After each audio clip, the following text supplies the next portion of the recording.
उत्तर प्रदेश में होमगार्ड के 44,000 से अधिक पदों के लिए एनरोलमेंट प्रारंभ होने वाले हैं।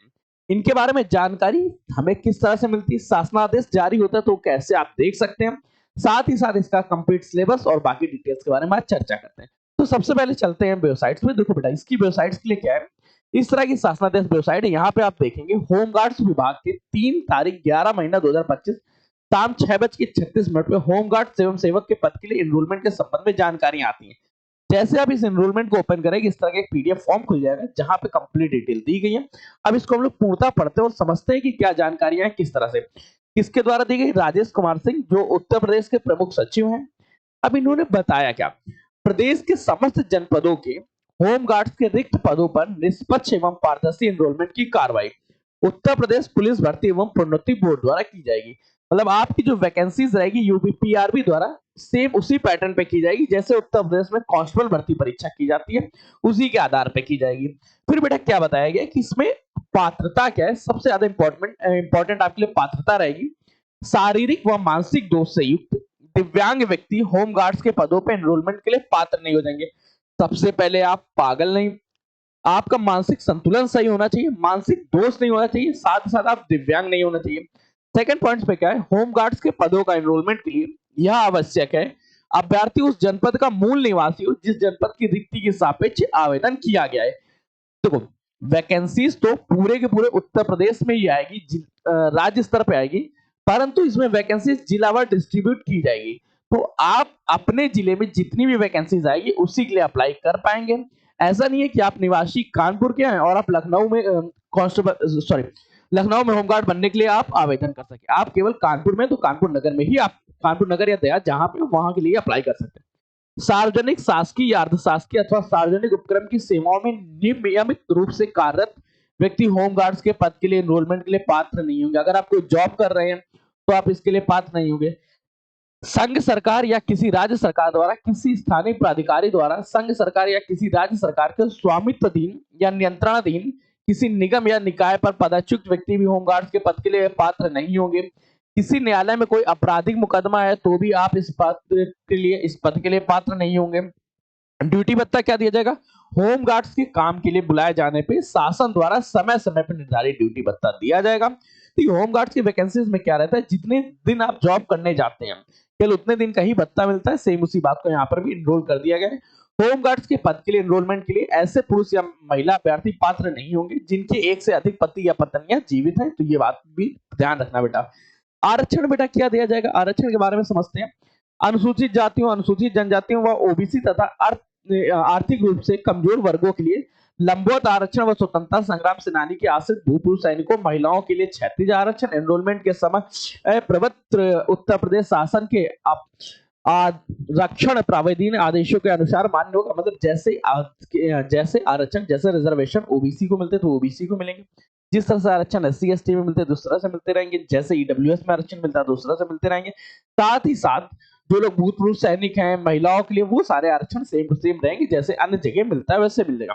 शैक्षिक योग्यता की चर्चा करें तो बेटा देखो, यहाँ पे कक्षा 10 पास होना चाहिए। आपको ध्यान से देखना बेटा, होमगार्ड स्वयंसेवकों के एनरोलमेंट हेतु अभ्यर्थियों की शैक्षिक योग्यता भारत में विधि द्वारा स्थापित बोर्ड द्वारा कक्षा 10 की उत्तीर्ण परीक्षा एवं उत्तर प्रदेश शासन द्वारा मान्यता प्राप्त की समकक्ष होनी अनिवार्य है। उत्तर प्रदेश माध्यमिक, उत्तर प्रदेश हाई स्कूल के समक्ष मान्यता प्राप्त विभिन्न परीक्षा संस्थानों द्वारा संचालित परीक्षाओं के लिए हाई स्कूल के समकक्ष स्वीकार किया जाएगा। केवल आपने कक्षा 10 पास किया और इसके साथ ही साथ अगर आपने एनसीसी किया हुआ है तो एनसीसी में अगर आपके पास सर्टिफिकेट है तो उसके मार्क्स आपको मिलेंगे। अगर आपका ए सर्टिफिकेट है तो आपके 1 मार्क्स, बी सर्टिफिकेट 2 अंक मिलेंगे, सी सर्टिफिकेट धारकों को 3 अंक मिलेगा। साथ ही साथ स्काउट एवं गाइड प्रमाण पत्र तो इसके लिए 1 मार्क्स मिलेगा। मतलब ये आपके मार्क्स को इंक्रीज करेंगे, ये आपके लिए। और पॉइंट ध्यान रखो, इसके साथ ही साथ आपने आपदा मित्र प्रशिक्षण प्रमाण पत्र धारकों को उपयुक्त बिंदु संख्या 7A के अलावा भी 3 अंक प्रदान किए जाएंगे। अगर आपने आपदा मित्र परीक्षण किया है, आपदा मित्र प्रशिक्षण प्राप्त किया है तो आपको 3 अंक मिलेंगे। अभ्यर्थी द्वारा 4 पहिया वाहनों का वैध लाइसेंस है तब आपके पास 1 मार्क्स और मिल जाएगा। आयु सीमा की गणना करें तो आयु सीमा 18 से लेकर 30 साल होगी। साथ ही साथ इसकी जो कैलकुलेशन होगी वो 1 जुलाई से की जाएगी।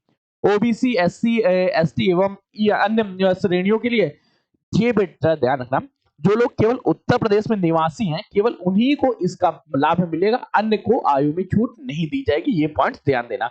इसके साथ ही साथ बेटा ध्यान रखना, भूतपूर्व सैनिकों की सेवा की गई है, तो आयु में उनकी वास्तविक आयु से घटाने पर निर्धारित आयु 3 साल से अधिक नहीं होनी चाहिए। ये पॉइंट्स बेटा ध्यान रखना।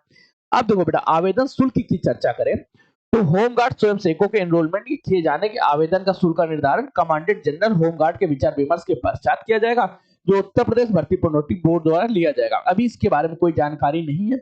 एनरोलमेंट के लिए नोटिफिकेशन रिलीज होते ही आपके बारे में इसको बता दिया जाएगा, आवेदन शुल्क लिया जाएगा। अब बेटा देखो चरण क्या रहेंगे। सबसे पहले बेटा रिटन एग्जाम्स होगा। रिटन एग्जाम 100 नंबर का होगा और ये 100 नंबर 2 घंटे की परीक्षा में होगी। ये सेम टू सेम वैसा ही पेपर होगा जैसे उत्तर प्रदेश में कांस्टेबल भर्ती परीक्षा होती है, उसी आधार पर इसकी भर्ती परीक्षा कराई जाएगी। अब बेटा बाकी पॉइंट ध्यान रखना।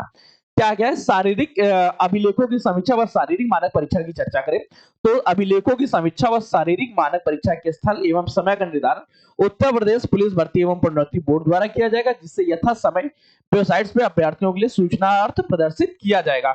जिला मजिस्ट्रेट द्वारा नामित कोई डिप्टी कलेक्टर इसका अध्यक्ष बनेगा। जिला पुलिस अधिकारी, ये इनके इंटरनल डिपार्टमेंट्स है, आपको कोई इसमें इफेक्ट नहीं पड़ेगा। कोई भी बने, कोई भी डिप्टी कलेक्टर बने, कोई पुलिस अधीक्षक उपाधीक्षक बने, जिला प्रभारी द्वारा नामित किया जाएगा, जो इनके बारे में आपकी बाकी चीजों को क्रियान्वयन को ध्यान से संचालित करेंगे। इसी क्रम में अगर शारीरिक मानक परीक्षा का जो आपको इंपॉर्टेंट देना चाहिए कि हाइट, इसमें अगर आप जनरल कैटेगरी के हैं, अनुसूचित जाति या अन्य ओबीसी हैं, तो बेटा आपकी न्यूनतम हाइट 168 होनी चाहिए।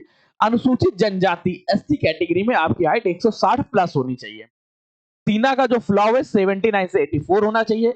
यहाँ पे आपको थोड़ी सी डिस्काउंट। महिलाओं के लिए बेटा थोड़ी सी हाइट कम होगी। महिलाओं के लिए मेल्स जो फीमेल्स है उनके लिए 152 सेंटीमीटर और एज जो वजन होना चाहिए कम से कम 40 किलो होना चाहिए। अब इसके साथ बेटा देखो शारीरिक दक्षता परीक्षा की चर्चा हम ना करें तो शारीरिक दक्षता परीक्षा में बेटा पुरुषों द्वारा 4.8 किलोमीटर की रेस होगी, जो कि 28 मिनट में पूरी करनी होगी।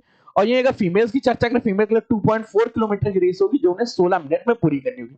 जो अभ्यर्थी निर्धारित समय से दौड़ पूरी नहीं करते वह एनरोलमेंट के लिए पात्र नहीं होंगे और उन्हें चयन प्रक्रिया से बाहर कर दिया जाएगा। एनरोलमेंट हेतु उपयुक्त अभ्यर्थियों की सूची लिखित परीक्षा में प्राप्तांकों के अधिमानी आर्ता एवं यूपीटी द्वारा आयोजित आपदा मित्र प्रशिक्षण वाहन संचालन से संबंधित प्रमाण पत्र धारकों को अनुमान अंक को जोड़ते हुए श्रेष्ठता क्रम में श्रेणीवार। देखो आपका पहले रिटन एग्जाम होगा। रिटन एग्जाम्स के बाद जो लोग भी एनसीसी करेंगे उनको ये मार्क्स जोड़ दिए जाएंगे।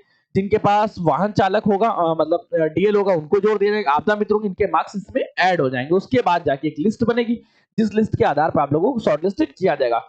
और बेटा ध्यान रखना, प्रतीक्षा जो वेटिंग लिस्ट है होमगार्ड एनरोलमेंट है तो कोई भी वेटिंग लिस्ट तैयार नहीं की जाएगी, पहले ही बता दिया गया। केवल और केवल आपका एक ही लिस्ट आएगी, जिस लिस्ट में आपका फाइनल सिलेक्शन होगा। कोई वेटिंग लिस्ट का इसमें प्रावधान नहीं किया जाएगा। मेडिकल किस तरह से होगा, अंतिम रूप से एनरोलमेंट किए गए उपयुक्त पाए गए अभ्यर्थियों का जिला कमांडेंट होमगार्ड द्वारा स्वास्थ्य परीक्षण कराया जाएगा। किसी अभ्यर्थी को होमगार्ड स्वयंसेवक के पद तब तक एनरोल नहीं किया जा सकता जब तक मानसिक एवं शारीरिक रूप से उसका स्वास्थ्य अच्छा ना हो और वह ऐसे किसी शारीरिक दोष से मुक्त ना हो जिससे उसे अपने कर्तव्यों को दृढ़तापूर्ण पालन करने में बाधा हो। नोट्स बेटा इसके बाद लगा हुआ है। Bow legs, flat feet, varicose legs, दूरदृष्टि दोष, कलर ब्लाइंडनेस, पूर्ण या आंशिक रूप से श्रवण परीक्षण, ये बेटा टेस्ट है जो आपके कराए जाएंगे मेडिकल टेस्ट। मेडिकल टेस्ट में बेटा ये ध्यान रखना, जैसा आपका कांस्टेबल भर्ती परीक्षा कराई गई थी सेम वैसा ही रहेगा। इसके बाद आपका कैरेक्टर सर्टिफिकेट के बाद ये बेटा आपका फॉर्म हो जाएगा। अब बेटा आपने एक चीज देख ली कि शासनादेश आपने देख लिया। सिलेबस कैसा रहेगा, same to same Uttar Pradesh में कांस्टेबल भर्ती की तरह रहेगा। अब कांस्टेबल भर्ती का कैसा सिलेबस था, 100 मार्क्स का होगा, 2 घंटे का। 100 मार्क्स में क्या क्या पूछे जाएगा उन विषय में चर्चा करेंगे। ये बेटा ध्यान रखना, पूरे के पूरे क्या लिखा है, 45,000 पदों की होगी भर्ती। उत्तर प्रदेश के 45,000 पदों से अधिक होमगार्ड स्वयंसेवकों का भर्ती का रास्ता साफ हो गया है। इसमें इनकी भर्ती उत्तर प्रदेश भर्ती प्रोन्नति बोर्ड कराएगा या नियुक्तियां सिपाही भर्ती की तर्ज पे होंगी। पुलिस भर्ती बोर्ड हर जिले में होमगार्ड के रिक्त पदों के सापेक्ष आवेदनों का ऑनलाइन पंजीकरण एनरोलमेंट करेगा। शासन ने इसके लिए उत्तर प्रदेश होमगार्ड एनरोलमेंट मार्गदर्शिका जारी कर दी है। इस शासनादेश के अनुसार होमगार्ड स्वयंसेवकों का पंजीकरण उनके मूल निवास के जिले के में उत्पन्न रिक्तियों के अनुसार किया जाएगा। होमगार्ड विभाग द्वारा भेजे जाने वाले अधियाचन के अनुसार किया गया पंजीकरण वर्ष 1 जुलाई से होगा। अब बेटा देखो 18 से 30 इन बारे में हम लोग चर्चा कर चुके हैं। अब केवल आपको क्या करना है, अब आपको तैयारी पे ध्यान देना है। तैयारी बेटा किस बात की, रिटर्न एग्जाम्स की तैयारी।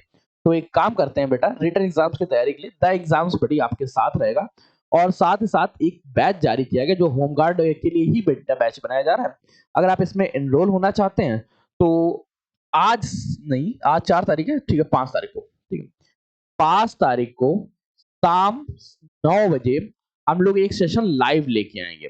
जिस लाइव सेशन में आप जुड़िएगा और यहाँ पे स्टार्टिंग के 2 घंटे जो लोग जुड़े रहेंगे उन सभी लोगों को स्टार्टिंग के 2 घंटे में जितने लोग भी एनरोल होते हैं सबके लिए बैच फ्री रहेगा। उसके बाद इसकी फीस बेटा थोड़ी सी बढ़ाई जाएगी, मात्र 199 तक। तो बेटा जैसे आप जुड़ना चाहे वैसे जुड़ जाइएगा। ये सिलेक्शन लेना जरूरी है, होम गार्ड बनना है तो क्या हुआ, उत्तर प्रदेश में गवर्नमेंट जॉब रहेगी और आप अच्छे से अपने पदों का संचालन कर सकते हैं, ठीक है। तो मिलते हैं बेटा होम गार्ड की इस वैकेंसीज में। तब तक के लिए कीप स्टडी, कीप स्माइलिंग, पढ़ते रहिए, मुस्कुराते रहिए। पढ़ाई मुस्कुराहट तब तक के लिए अच्छी लगती है जब तक दोनों एक साथ हो। तब तक के लिए कीप स्टडी, कीप स्माइलिंग,